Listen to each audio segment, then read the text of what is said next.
Hailodus Rebahaners Tum Jahabiho at Kesihe, yang artinya halo teman-teman Rebahaners dimanapun kalian berada, bagaimana kabarnya? Kembali lagi bersama saya John, still in the house. Saya sangat bersemangat sekali hari ini dan semoga Anda juga bersemangat, karena kali ini saya akan merangkum sebuah film yang sangat amat brutal dan beradrenalin melebihi iuran BPJS. Film ini berjudul Nobody, dirilis pada tahun 2021, dan yang paling menarik adalah penulis film ini ternyata sama dengan penulis film John Wick, yaitu Derek Kolstad. Juga produsernya sama dengan produser film John Wick, yaitu David Leitch. Jadi jangan heran jika ada beberapa kesamaan style dan karakter yang mungkin 11-12 tidak jauh beda. Tapi saya pastikan film Nobody ini memiliki plot cerita yang cukup berbeda dengan John Wick. Penasaran? Langsung saja pasang handsfree, simetriskan posisi rebahan, kelonggarkan celana pacar, selamat menonton. Dan seperti biasa, ayo kita mari katakan bersama saya dengan penuh semangat dan penuh sukacita. 1, 2, 3, cek.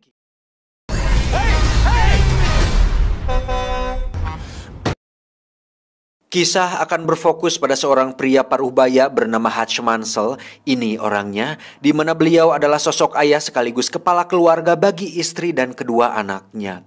Hutch sendiri bekerja di perusahaan milik sang ayah mertua sebagai bagian administrasi, yang mana hari-harinya diisi dengan rutinitas yang monoton dan begitu-begitu saja tanpa ada sesuatu yang beradrenalin sedikit pun.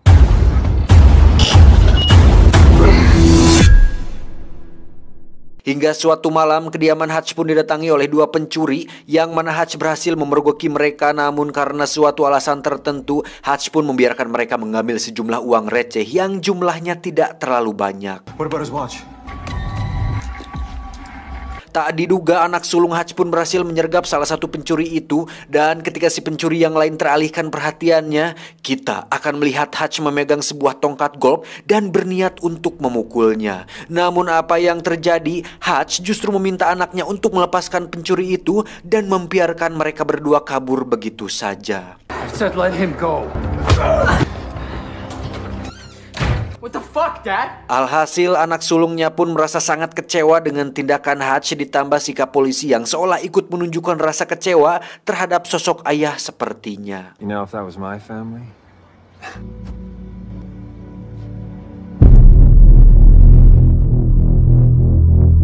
Tak bisa dipungkiri, kejadian tersebut pun menimbulkan dampak negatif, yang mana hal itu cukup menjadi bukti bahwa sosok Hutch sebagai ayah sekaligus pelindung keluarga mulai mendapatkan keraguan dari istri dan anak sulungnya, kecuali si bontot yang masih kecil.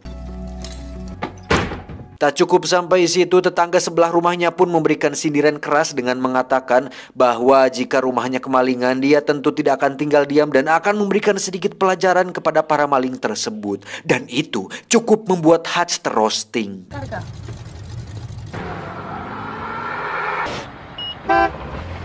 Tak hanya di rumah, di tempat kerjanya pun Hutch mendapat perlakuan yang kurang menyenangkan ketika adik istrinya alias adik iparnya sendiri menyayangkan kejadian semalam dan memberikan sebuah pistol untuk Hutch berjaga-jaga. So, Jesus.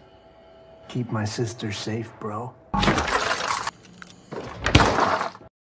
Ini adalah ayah mertuanya alias pemilik perusahaan tempatnya bekerja, di mana beliau membicarakan tentang rencana Hutch membeli perusahaannya ini karena dengan usianya yang sudah tua, beliau atau sang mertuanya ini berniat untuk pensiun. Namun karena harganya belum sesuai, Hutch pun diminta untuk memikirkannya kembali. Di luar kepenatan dan rutinitasnya tersebut, Hutch ternyata memiliki sebuah radio khusus di kantornya, di mana dia sering berbicara dengan seseorang yang nampaknya adalah teman lama, di mana hal itu menjadi sebuah pertanyaan misterius tentang siapakah sosok Hutch ini sebenarnya. Dan percakapan Hutch dengan seseorang di radio tersebut akhirnya menguak sebuah fakta menarik tentang alasan kenapa Hutch tidak melakukan perlawanan di malam itu. Karena ternyata Hutch sudah mengetahui secara detail tentang kedua pencuri itu, yang mana mereka berdua adalah sepasang suami istri yang kemungkinan besar sedang mengalami masalah ekonomi, karena jika mereka adalah maling profesional yang sering melakukan aksi, tidak mungkin mereka melakukan pencurian hanya untuk sejumlah uang receh yang jumlahnya tidak terlalu banyak. Dan yang paling menarik dari semua itu adalah pistol yang mereka gunakan saat malam itu sama sekali tidak berpeluru, dan itulah alasan kuat kenapa Hutch tidak melakukan perlawanan. Clear ya? Nah, dengan semua fakta barusan dan dengan semua analisa yang bisa Hutch lakukan, ini jelas menambah rasa penasaran saya, kalian, kita semua tentang siapakah sosok Hutch yang sebenarnya. Now I know why you didn't do what you didn't do. Selepas pulang kerja, Hutch pun pergi ke Panti Jompo untuk menjenguk ayahnya yang tentu sudah abah-abah, di mana beliau hanya bisa duduk di atas sofa sambil menonton video IQ 7 di televisi.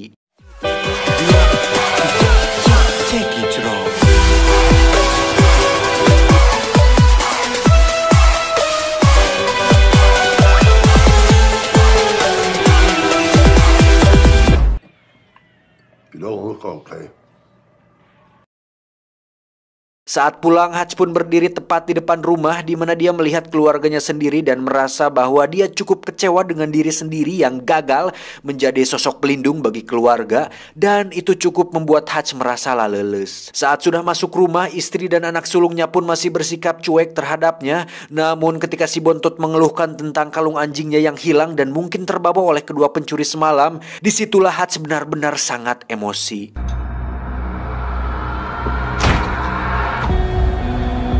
Dengan cepat Hutch pun kembali ke Panti Jompo tempat ayahnya tinggal, di mana dia mengambil sebuah pistol yang disimpannya di sana, dan dengan sebuah petunjuk yaitu tato pada lengan si pencuri yang dia lihat malam itu, Hutch pun berencana untuk mencari kedua pencuri itu dan mengambil kembali kalung anjing milik anaknya. There's this thing I gotta do.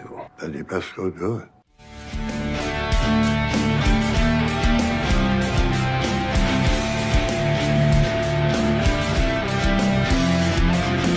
Setelah mendatangi beberapa tempat pembuatan tato, sampailah Hutch di sebuah tempat tato yang sudah berdiri puluhan tahun, di mana tempat itu diisi oleh orang-orang yang bukan sembarangan, dan kedatangan Hutch ke sana cukup menarik perhatian orang-orang tersebut. Namun yang menarik adalah ketika salah satu kakek melihat tato pada lengan Hutch, dia pun seketika terkejut dan mengatakan, "Terima kasih atas jasamu." Lo. Thank you for your service. Saat si kakek masuk ke ruangannya dan mengunci pintunya dengan sangat amat rapat, disitulah orang-orang tersebut mulai berubah sikap dan dengan senang hati mau membantunya. Sampai segitunya loh, makin penasaran kan? How can I help you? This person. Tak membuang waktu, Hutch pun terlihat sudah berada di kediaman kedua pencuri itu, di mana Hutch muncul seperti Baba Yaga alias The Boogeyman dan langsung meminta kalung anjing anaknya dikembalikan. Namun saat Hutch akan berbuat hal yang lebih dari itu, tiba-tiba aksinya terhenti ketika melihat baik kedua pencuri itu menangis, hingga Hutch pun kesal sendiri dan memukul-mukul tembok hingga kedua tangannya berdarah.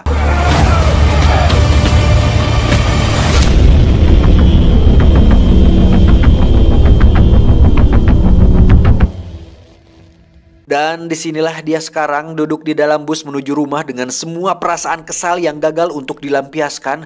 Namun suatu keberuntungan terjadi ketika ada sekelompok pemuda yang mabuk dan masuk ke dalam bus, di mana hal itu membuat Hutch seketika tersenyum karena akhirnya mendapat sasaran empuk untuk dijadikan bahan pelampiasan emosinya. Gila sih anjir.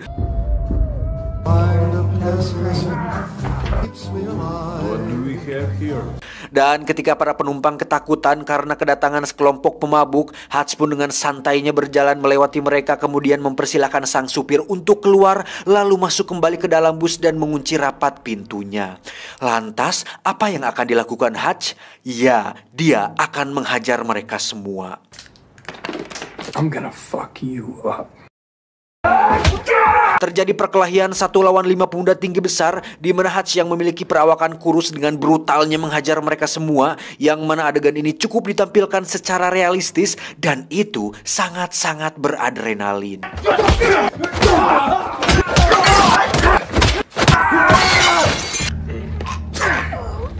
Dan sampai sini sudah jelas bahwa Hutch adalah pria yang bukan siapa-siapa, tapi bukan pria sembarangan. Ketika di rumah, sang istri pun awalnya terkejut dengan banyaknya luka di tubuh Hutch. Namun tanpa banyak pertanyaan, dia pun mengobati Hutch dengan sepenuh hati dan menemaninya sampai dia tertidur lelap. Sementara itu adegan berpindah ke tempat lain di mana kita akan melihat seseorang semacam mafia bernama Yulian Kuznetsov atau biasa dipanggil Yuli, yang mana Yuli terlihat berjoget dan bernyanyi di sebuah klub malam yang cukup ramai pada malam itu.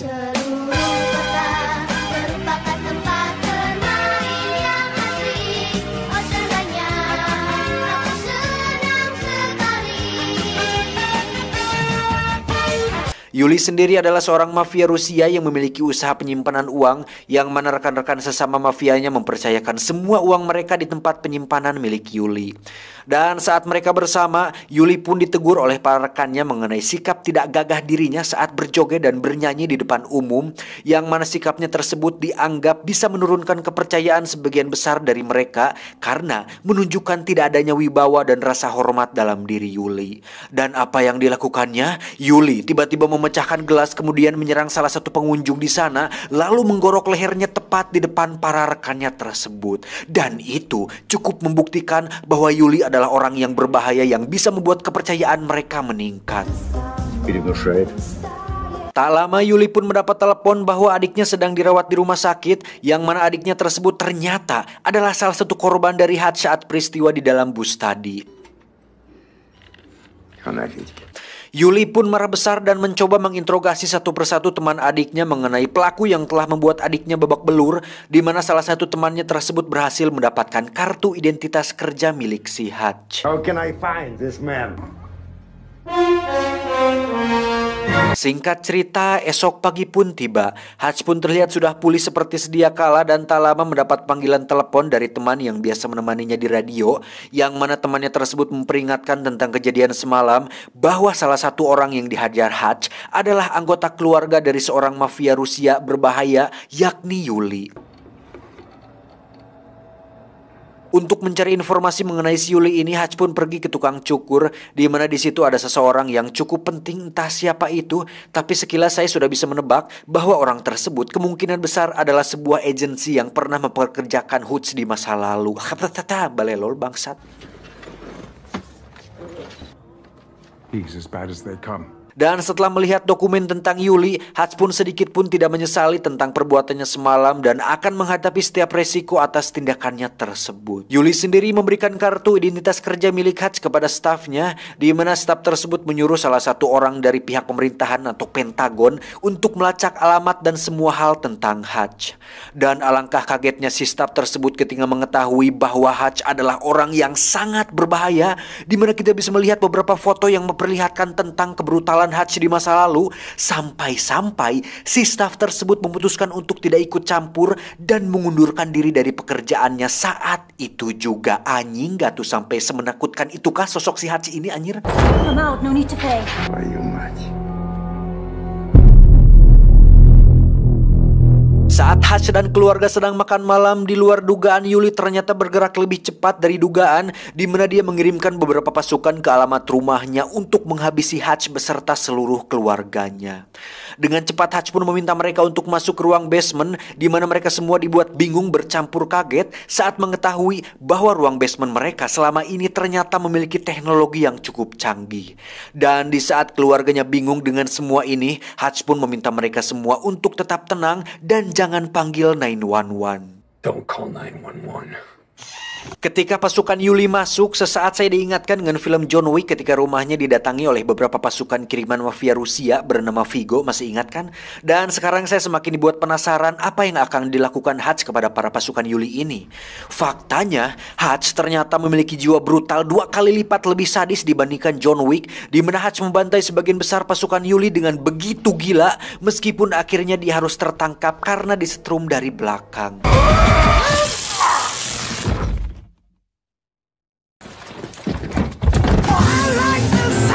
Namun bukan Hutch namanya jika dia bisa tertangkap dengan begitu mudah, karena saat dalam perjalanan Hutch pun bisa melepaskan borgol dengan cukup mudah dan membuat mobil mereka terguling yang membuat ketiga pasukan itu tewas mengenaskan.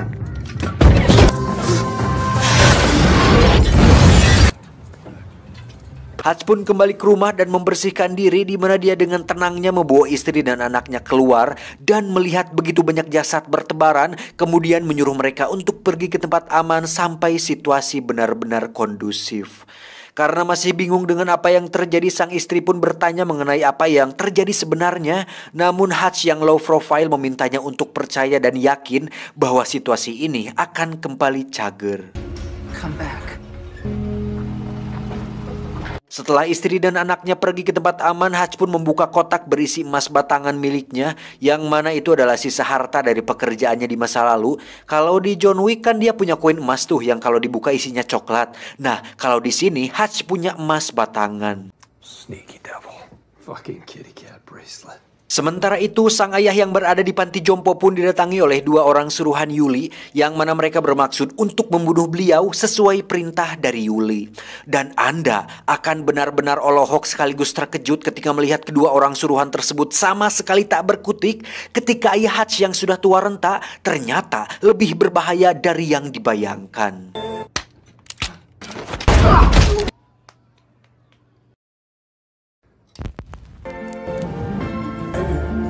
Setelah meledakan rumah beserta semua jasad pasukan Yuli, Hutch pun menemui ayah mertua untuk membeli perusahaan tempatnya bekerja dengan emas batangan yang dia bawa. Si adik ipar pun menolak kesepakatan tersebut dan sempat akan memukulnya. Namun Hutch yang sudah tidak peduli pun dengan cepat memukul perut si adik ipar, yang mana dia sangat amat terlihat kesakitan. Untuk kemudian Hutch memintanya untuk tarik nafas pelan-pelan dan duduk dengan manis. Breathe deep, okay? There you go. Di sisi lain, Yuli pun cukup terkejut ketika mengetahui bahwa semua pasukan kirimannya tewas, ditambah salah satu anggota pasukannya tersebut adalah asisten kesayangannya. Sama seperti Viggo yang telah macam-macam dengan orang yang salah yakni John Wick, Yuli pun mengerahkan semua pasukan miliknya dan semua pasukan yang ada hanya untuk menangkap satu orang, yaitu Hutch Mansell. Hutch sendiri terlihat sedang mempersiapkan sebuah rencana untuk ini semua, yang mana Hutch berniat untuk melakukan perang kepada Yuli setelah mengetahui bahwa Yuli telah berani mengirim pasukan untuk membunuh keluarganya. Tanpa ragu dan tanpa rasa takut sedikit pun, Hutch pun mendatangi tempat penyimpanan uang milik Yuli, di mana dia dengan santainya membantai puluhan pasukan bersenjata di sana, yang mana itu menyeratkan satu hal, bahwasannya Hutch pernah melakukan hal yang lebih buruk dari ini di masa lalu.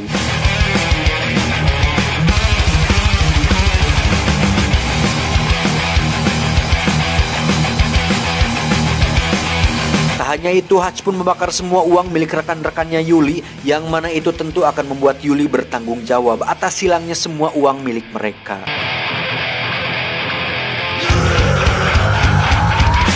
Dan yang paling gila dari semua itu adalah setelah Hutch menghancurkan bisnis Yuli, Hutch pun dengan bernyali nekat datang sendirian ke klub milik Yuli, yang mana kita bisa melihat dia sedang asik makan tanpa ada rasa takut terhadap Yuli dan semua pasukannya. Enjoying the meal. Namun dibalik semua tindakan gila dan nekatnya itu, Hutch ternyata memiliki ide brilian ketika dia membawa sebuah peledak tepat di atas meja, yang membuat Yuli meminta semua orang untuk keluar dari sana. Anjing.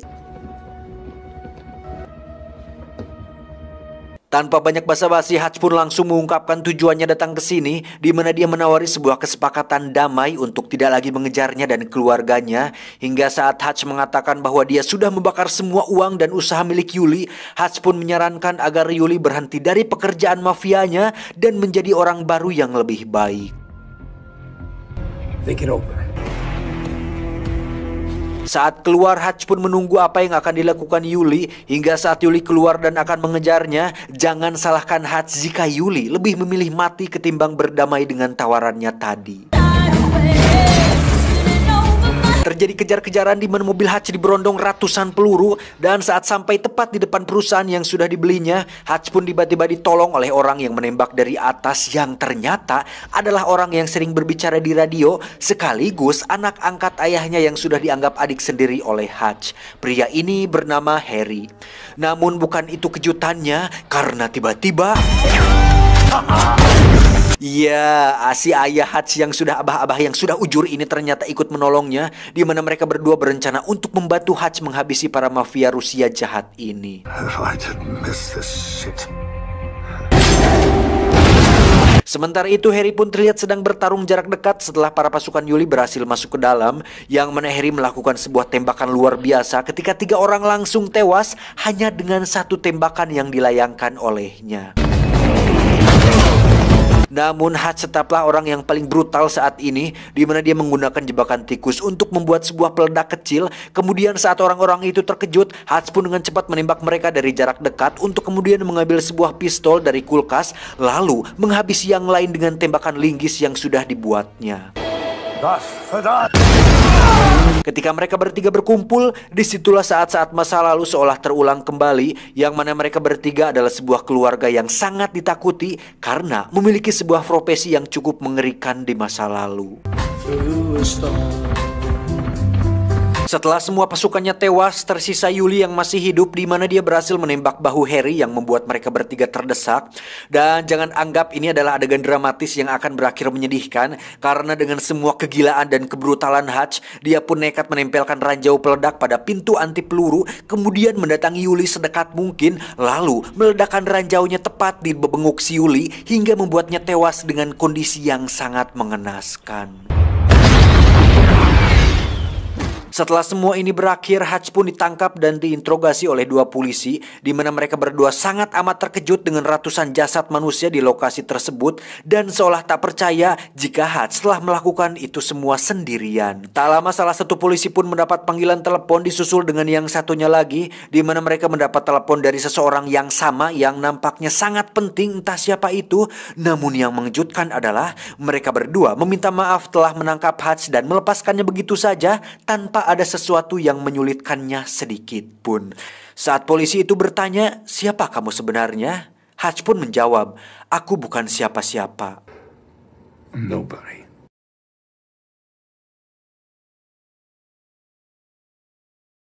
Tamat, ending yang sangat mengnobadikan. Anjir, brutal parah sih ini film. Kalian harus nonton langsung soalnya banyak sekali adegan keren yang tidak bisa saya tampilkan di sini. Terus juga masih ada scene setelah Hutch diinterogasi, di mana dia dan sang istri sedang mencari rumah baru. Terus si sales rumahnya mendapat sebuah telepon yang ternyata untuk si Hutch. Jadi siapa sih sebenarnya si Hutch ini?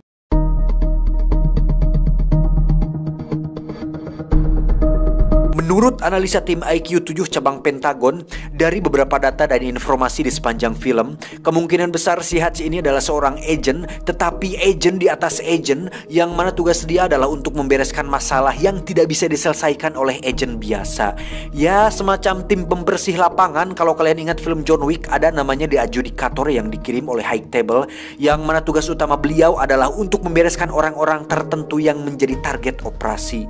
Tapi yang menarik di sini adalah Hutch bertugas bukan hanya untuk membereskan satu target, tetapi mampu membantai puluhan pasukan dan ratusan mungkin sekaligus lagi, yang mustahil untuk dilakukan oleh agen biasa. Keren kan? Dan kalau kita ingat film The Equalizer yang diperankan oleh Denzel Washington, kita pasti kenal sosok Robert yang tidak kalah brutal dengan Hutch atau John Wick. Sama-sama pengen pensiun dari masa lalu buruk mereka, tapi tetap saja ada masalah yang membuat mereka terpaksa harus kembali menjadi sosok yang tidak diinginkan. Tapi dari ketiga sosok yakni Robert, John Wick, dan Hutch, mereka bertiga memiliki persamaan, yaitu terkoordinasi, memiliki serangan jarak dekat yang cukup mematikan. Walaupun pakai senjata atau pistol, mereka lebih senang menggunakannya dari jarak dekat. Terus gak terlalu banyak bicara, punya banyak koneksi, dikenal berbahaya di masa lalu, punya style bertarung yang cukup realistis, gak terlalu lebay lah kayak film-film pada kebanyakan. Satu lagi hampir ketinggalan, ada scene sehabis kredit title di mana ayahnya Hutch dan adik angkatnya sedang dalam perjalanan membawa banyak sekali senjata berat. Kayaknya bakal ada film keduanya deh. Wah, pasti seru sih ini anjir. Tapi jujur deh, menurut analisa saya pribadi, dari ketiga sosok yakni Robert, John Wick, dan Hutch, tetap John Wick lah yang paling kuat dan paling tak terkalahkan kalau menurut saya. Karena walaupun di film ketiganya dia sempat terluka parah akibat ditembak oleh Watson dan jatuh dari gedung tuh, dia masih tetap bisa bangkit dan masih bisa hidup. Tapi bukan itu alasan kuatnya, karena dari ketiga sosok tersebut hanya John Wick lah satu-satunya orang yang tidak memiliki orang yang disayang dan tidak punya keluarga yang disayangi. Berbeda dengan Robert yang masih punya teman dekat yang cukup dianggap keluarga, dan Hutch juga udah jelas punya keluarga, anak dan istri. Cuman John Wick sama sekali hidup sendiri dan sebatang kara, yang mana itu akan sangat berpengaruh pada psikologis, motivasi, dan kemampuan, sehingga menjadikan John Wick satu-satunya orang yang paling sulit untuk dibunuh dan dikalahkan. terkalahkan. Wah, kebayang sih anjir kalau ketiga sosok ini bertemu satu sama lain atau kerja sama gitu satu sama lain, bisa habis loh ribuan pasukan dibantai sama mereka semua. Wah, ngeri anjing. Untuk plot ceritanya, temponya cukup cepat dan sedikit agak tergesa-gesa. Tapi karena dari premisnya sudah dijelaskan bahwa film ini menceritakan bapak-bapak biasa yang bukan orang sembarangan, jadi kalau saya pribadi bisa langsung nangkep aja gitu maksud dan tujuannya. Keren sih kalau menurut saya anjir. Jadi ada sosok baru gitu yang setidaknya bisa mengalahkan kepopuleran John Wick. Ya walaupun masih harus berusaha lebih keras, seenggaknya cukup memperlihatkan potensi yang besar lah gitu. Ada rival, ada pembanding lah. Pesan yang bisa kita ambil dari film ini adalah pendiam bukan berarti penakut, pemberani belum tentu berani.